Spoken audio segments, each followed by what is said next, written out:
We're about to be getting Pink Floyd in Lysol commercials. Pink Floyd in Arby's commercials. We're going to get a Pink Floyd McDonald's meal. We're about to get Pink Floyd songs in the next 7 Marvel movies. And we're also going to get Dark Side of the Moon branded fucking, I don't know. God damn it. Everything is going to become Pink Floyd. We're going to start hearing Pink Floyd's music everywhere. And that is because they sold out. They sold their entire music catalog and likeness, like the name and all the logos and shit, to Sony. They sold it to Sony for $400 million. After years of false starts, the iconic British rock band Pink Floyd has agreed to sell their recorded music and name and likeness rights to Sony Music for approximately $400 million. The deal, one of the largest of many in recent years, apparently is finally concluded despite decades of ongoing infighting and bitter words between the band members. Notably, chief songwriters Roger Waters and David Gilmour. Also involved are drummer Nick Mason and the estates of keyboardist Richard Wright, and founding singer-songwriter Roger Sid Barrett. The deal comprises recorded music rights, but not songwriting, which is held by the individual writers. So that's different licenses that they hold, as well as name and likeness, which includes merchandise, theatrical, and similar rights. Theatrical rights. So we're about to get Dark Side of the Moon on ice. It's taking this long because it's just Roger and David fighting. While reps for the band members and Sony declined or did not respond to requests for comment, the Financial Times, which first reported this latest iteration of the sale, wrote of it as fact, and sources familiar with the situation confirmed the deal to Variety. On a purely business level, the Pink Floyd recorded music catalog, not to mention its merchandising rights, is one of the most valuable in contemporary music, with classic albums like Dark Side of the Moon, The Wall, Wish You Were Here, Animals, Metal, Piper at the Gates of Dawn, and more. More and more. I don't know. 400 million just it seems like low. Like it just seems low. Obviously, in any context, to call that amount of money low is categorically insane. But still, like I feel like their music catalog over time, over the next 100 years, is gonna make way more than 400 million. There's pros and cons in doing this. Sony has spent more than $1 billion on catalogs from Bruce Springsteen, Bob Dylan, and Queen's North American rights in the past few years, with backing from investment firms like Eldridge Industries, and has never officially commented on the deals. That's strange. I mean, it's just a big company buying IP, so I mean, what are they going to say about it? It's like, obviously, we want this to make money from it. Variety and others reported just 2 weeks ago that the Pink Floyd transaction was nearing closure. The catalog had been in play for several years with a reported asking price of $500 million, and the group was close to a deal in 2022, but the bitter infighting between the band's members, primarily over main songwriter Roger Waters' controversial political statements against Israel and Ukraine, and in favor of Russia. Roger Waters was in favor of Russia? Let's kind of read into that. Will Roger Waters' explosive new comments about Israel and Ukraine sink a $500 million Pink Floyd catalog sale? Oh, so it was originally $500 million. They lost $100 million, probably because of Roger. While there's been no official word, legendary British rockers Pink Floyd have been shopping their recorded music catalog and other assets for several months, seeking as much as $500 million. But sources say an explosive new interview with founding member, main songwriter, and stakeholder Roger Waters, in which case he makes extensive remarks about Israel, Ukraine, Russia. Those are the big three, right, nowadays. The U.S. and other political matters that one could politely characterize as controversial is giving at least one potential buyer cold feet, and seems likely to lead others to rethink their positions. For years, Waters has sounded off about politics in the press and at his concerts, most controversially Israel's policies. I don't understand how that's controversial. I mean, Israel's policies are like undeniably like cruel, so whatever. But the new interview in Rolling Stone raises or lowers the bar considerably. While interviewer James Ball does his best to challenge some of Waters' more far-fetched statements, the former Pink Floyd singer argues emphatically that some Jewish people in the US and UK bear responsibility for their actions of Israel because they pay for everything. Yeah, blaming it on like American Jewish people, like that's pretty much insane because they pay for everything. Yeah, this is nuts, dude. I mean, this is just like Jewish conspiracy type shit. You know, the American Jews, they're paying for it all.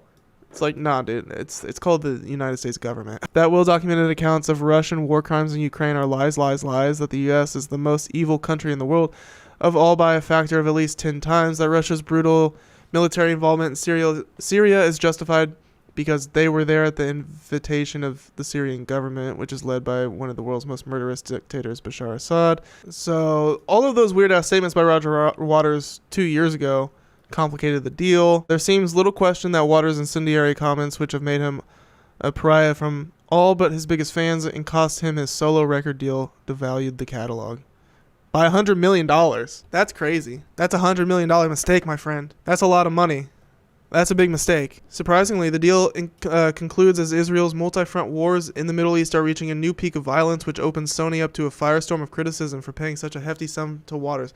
You know, at this point, like, their music from the 70s is so far removed from whatever the hell Rogers is, going on about these days. So that's a bit of a stretch, Variety. But still, I mean, something to have in mind, I guess, the context of everything. Firestorm for criticism for paying such a hefty sum to Waters, who has vehemently denied that he is anti-Semitic, but has been quite unambiguous about his fierce criticism of the government of Israel. Yeah, I mean, being critical of the government of Israel is not the same as being anti-Semitic. Now, anti-Semites easily sneak in to the crowd of people criticizing the government of Israel, and so you have to be careful and sniff them out and know which people are genuinely just criticizing the government of Israel and which people are criticizing the Jewish race. That's called racism. People like try and connect American Jews to shit that's going on in Israel. It's all plots and conspiracies. Bro, if that's how your brain works, just want you to know, you are literally running in a hamster wheel getting nowhere fast. Okay, you're getting nowhere fast. And most people that are into conspiracy theories are very vocal about it. So not only are you getting nowhere fast, you're also very loud. So, just saying. Among many other provocative statements, Waters has compared Israel to Nazi Germany and has said Russia's invasion of Ukraine was not unprovoked. I mean, that's crazy to say. Defending Russia, the Israel thing and the anti-Semitism and all that, it's muddy waters. It is. And that's why people are up in arms about it and confused about it and have so much to say about it and have so many debates about it. It's because it is confusing. It's a convoluted fucking situation. Right? But the Russia-Ukraine thing, that is like black and white, y'all. Like, that is black and white, and he is actually stupid for this take. Rogers' 2022 concerts in Poland were canceled over his comments about neighboring Ukraine. Yeah, good call. He probably would have fucking there probably would have been riots. You are anti-Semitic to your rotten core, Gilmours' wife, novelist Polly Sampson, told Waters on Twitter, amid other colorful comments. Every word demonstrably true.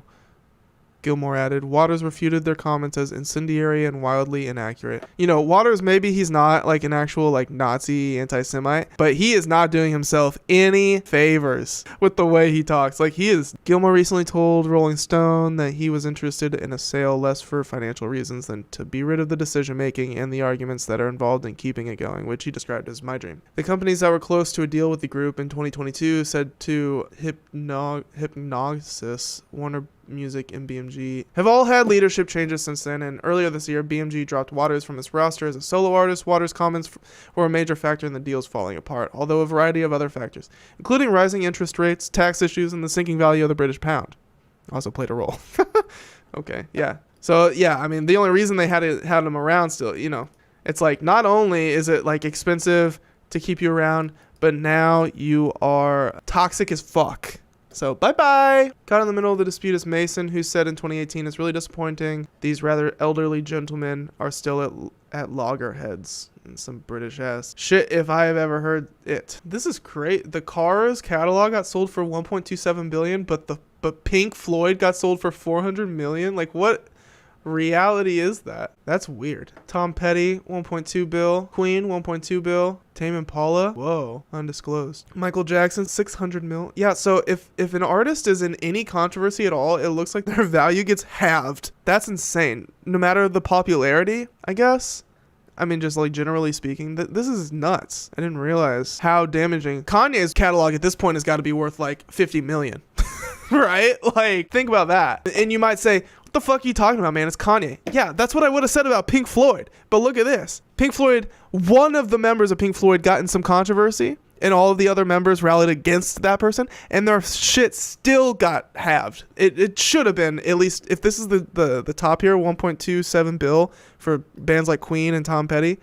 Pink Floyd is obviously there, but not anymore. And then the Cars, like, I mean, the Cars are a huge band, obviously, but 1.27 billy big, while Kiss is 300 million. Like, what is going on? Crazy. That just goes to show what a good lawyer can do for you, man. The Cars had a fucking amazing lawyer. Kiss, on the other hand, must have spent all their money on face paint.